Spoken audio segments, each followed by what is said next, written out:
Hello दोस्तों, नमस्कार। आप सभी का स्वागत हमारे channel Hindi GS practice class by Hemlata पर। तो हम लोग क्या पढ़ रहे हैं? सर्वनाम चल रहा है। आज आखिरी चैप्टर बचा हुआ है, आज इसको ख़त्म कर लेंगे। तो कल से हम अभी थोड़ी देर में हम लोग क्या पढ़ेंगे? विशेषण पढ़ेंगे। तो सर्वनाम में देखिए लास्ट संबंधवाचक सर्वनाम बचा है। तो संबंधवाचक सर्वनाम क्या होता है? दो को आपस में जोड़ना। क्या बना रहा है? तो संबंध को बना रहा है, दो को आपस में जोड़ना। पॉइंट करके लिख लीजिए। दो को आपस में जोड़ने वाला सर्वनाम संबंधवाचक सर्वनाम कहलाता है। तो इसमें क्या हो गया? तो परिभाषा लिखिए, वह सर्वनाम जो दो पदों को आपस में जोड़ता है उसे संबंधवाचक सर्वनाम कहते हैं। वह सर्वनाम, दूसरी परिभाषा लिख लीजिए। अगर उसमें नहीं समझ में आता तो दूसरी परिभाषा लिख लीजिए।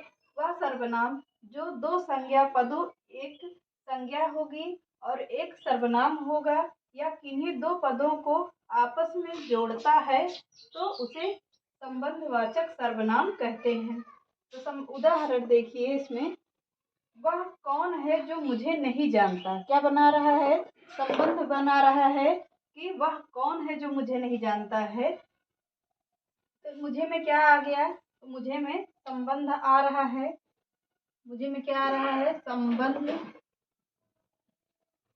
वाचक सर्वनाम हो जा रहा है। यहाँ पे संबंध हो गया। किसका संबंध है? उससे संबंध है, तभी तो वो कह रहा है कि वह कौन है जो मुझे नहीं जानता है। तो संबंध बना रहा है। अगला देखिए, वे जो बोओगे वो काटोगे। क्या बता रहा है? जो बोओगे वो काटोगे। तो काटोगे में कौन सा पद आ रहा है? संबंधवाचक। इसमें भी पद आ रहा है। एक क्या हो रही है? एक संज्ञा हो रही है। और दूसरा क्या बन रहा है? ये पद हो गया। इसमें दोनों में जो बोओगे वो काटोगे में संबंध बना रहा है। तो यहाँ भी संबंधवाचक सर्वनाम ही होगा। जैसा देश वैसा भेष। क्या होता है? हमारा देश से संबंध होता है। तो हम जैसे अपने देश में रहेंगे वैसा ही तो संबंध हमारे देश से रहेगा हमारा। जैसा देश वैसा भेष यहाँ भी संबंधवाचक बना रहा है। तो संबंधवाचक बन रहा है।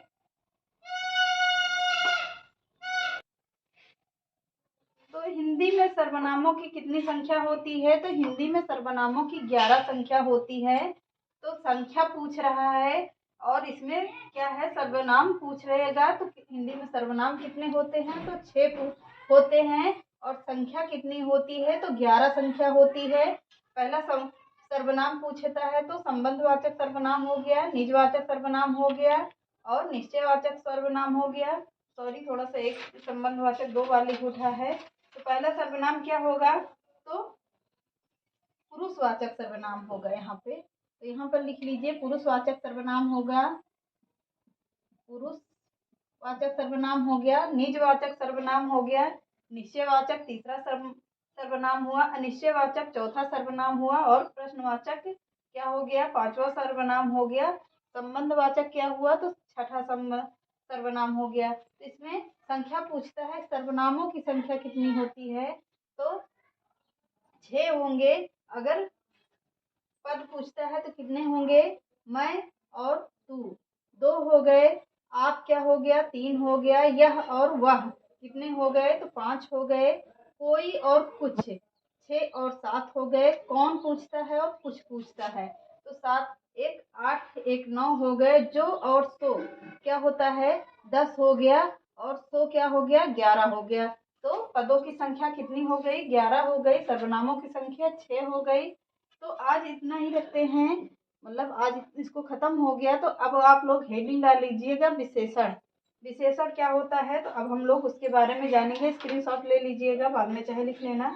तो स्क्रीनशॉट मारिए, आगे बढ़ते हैं। हो गया होगा सबका। तो विशेषण हेडिंग डाल लीजिए। और विशेषण का अर्थ क्या होता है? विशेषण का शाब्दिक अर्थ क्या होगा? शाब्दिक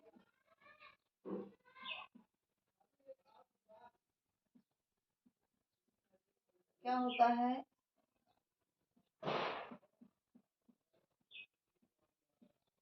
शाब्दिक अर्थ क्या होता है इसका? तो विशेषता बताने वाला होता है। किसकी विशेषता बताएगा? तो विशेषता बताने वाला होता है।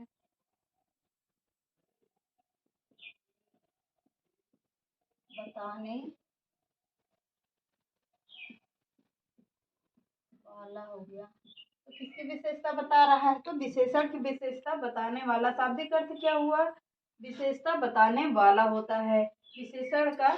आगे देखिए किसकी विशेषता बता रहा है, तो संज्ञा और सर्वनाम की विशेषता बताए। यहाँ पर लिखिए किसकी विशेषता बता रहा है, किसकी विशेषता बताएगा,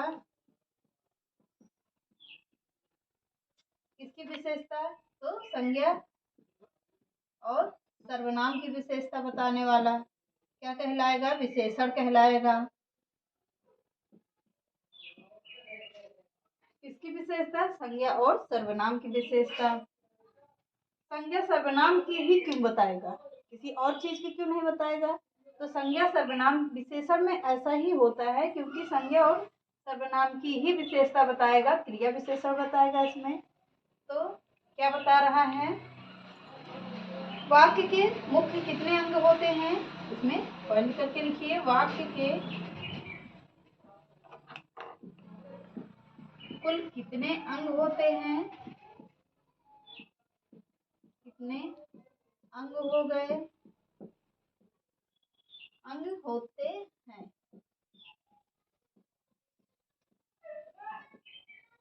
तो वाक्य के कुल कितने होंगे, कितने अंग होंगे? वाक्य के कुल 3 अंग होते हैं। कौन सा होगा? कर्ता, कर्म और क्रिया होती है। क्रिया हो गई, पहला क्या हुआ? कर्ता, दूसरा कर्म, तीसरा क्रिया हो गई। वाक्य के कुल कितने अंग? तो वाक्य के कुल 3 अंग, कर्ता, कर्म और क्रिया हो गई।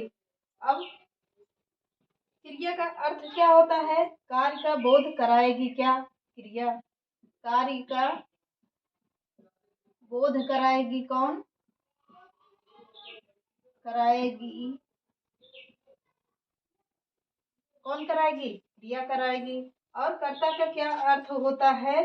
तो दोनों का संबंध बताएगा। कर्ता किसका संबंध बताएगा? संज्ञा और सर्वनाम का संबंध बताएगा। संज्ञा और सर्वनाम का संबंध बताएगा। क्या बताएगा? कर्ता और कर्म बताएगा। व्यक्ति, वस्तु, व्यक्ति का स्थान बताएगा। व्यक्ति, वस्तु और किसका बताएगा? स्थान, भाव,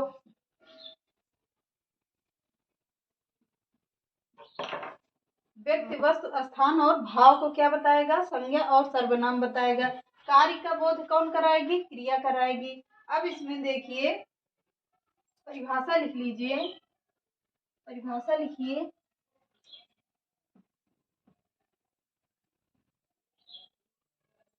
हेडिंग डालिए परिभाषा।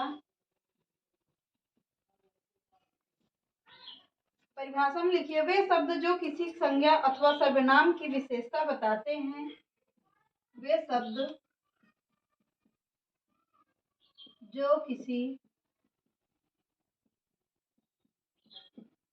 संज्ञा,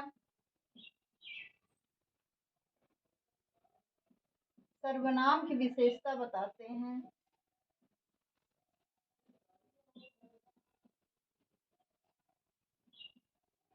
विशेषता बताते हैं,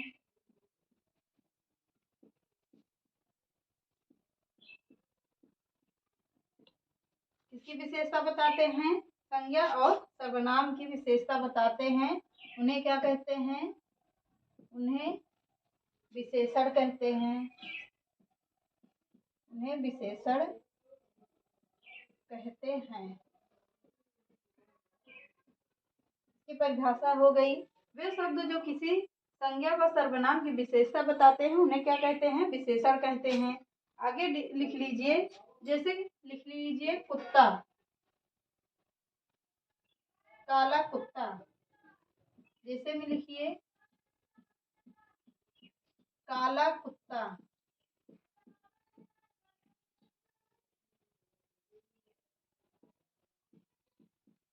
तो क्या बता रहा है इसमें? काला क्या बता रहा है? उसकी विशेषता बता रहा है कि वह कुत्ता कैसा है, तो वह कुत्ता काला है। तो क्या हो गया?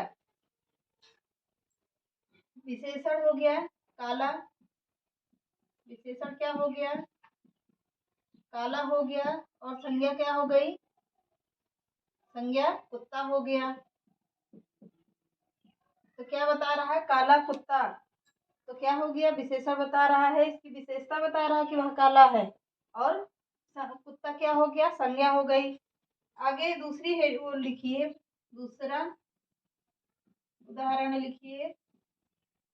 क्या हो गया? लड़की सुंदर है, लड़की सुंदर है। तो क्या बता रही है? लड़की कैसी है? तो लड़की सुंदर है। कौन बता रहा? सुंदर क्या हो गई? सुंदर क्या हो गया? तो सुंदर विशेषण हो गया। सुंदर में इसमें क्या होगा? यहाँ पर विशेषण हो गया। और लड़का लड़की क्या हो गई? संज्ञा है। तो लड़की कैसी है? लड़की सुंदर है। तो लड़की संज्ञा हो गई और सुंदर विशेषण हो गया। अगला लिख लीजिए, तुम सुंदर हो। तीसरा उदाहरण लिखिए, तुम सुंदर हो। तो क्या हो गया यहाँ पर? तो इसमें क्या होगा? यहाँ पर सर्वनाम हो गया। तुम में क्या हो जाएगा? सर्वनाम हो गया। और सुंदर क्या है? सुंदर क्या है? विशेषण हो गया। सुंदर में क्या है? विशेषण है। तो क्या हो गया? तो तुम सुंदर हो, तुम में क्या आ रहा है? सर्वनाम आ रहा है। और सुंदर में क्या आ रहा है? विशेषण आ गया। अब एक तीसरा चौथा लिखिए उदाहरण। चौथा उदाहरण लिखिए इसमें। आगरा अत्यंत सुंदर है। आगरा अत्यंत सुंदर है। आगरा कैसा है? आगरा सुंदर है। इसमें विशेषण है।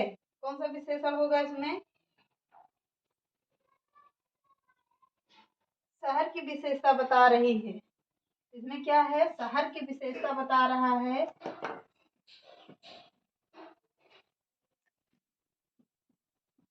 शहर की विशेषता बता रहा है कि आगरा सुंदर है।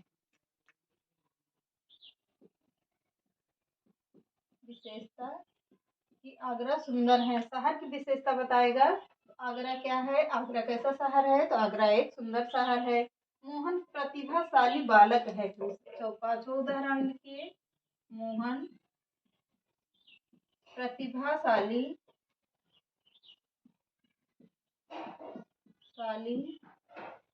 बालक है। मोहन कैसा बालक है? तो मोहन प्रतिभाशाली बालक है।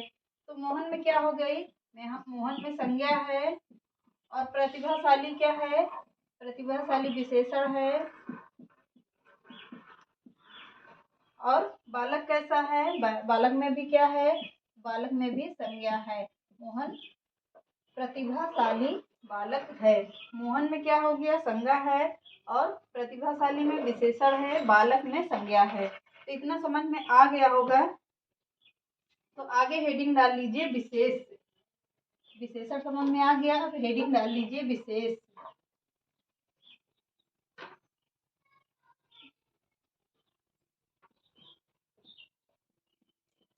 विशेष हेडिंग डालिए। अब इसको लिखकर छोड़ देते हैं। इसको पढ़ेंगे हम लोग कल अच्छे तरीके से, फिर समझाएंगे। आज के सेशन को यहीं समाप्त करते हैं। नमस्कार।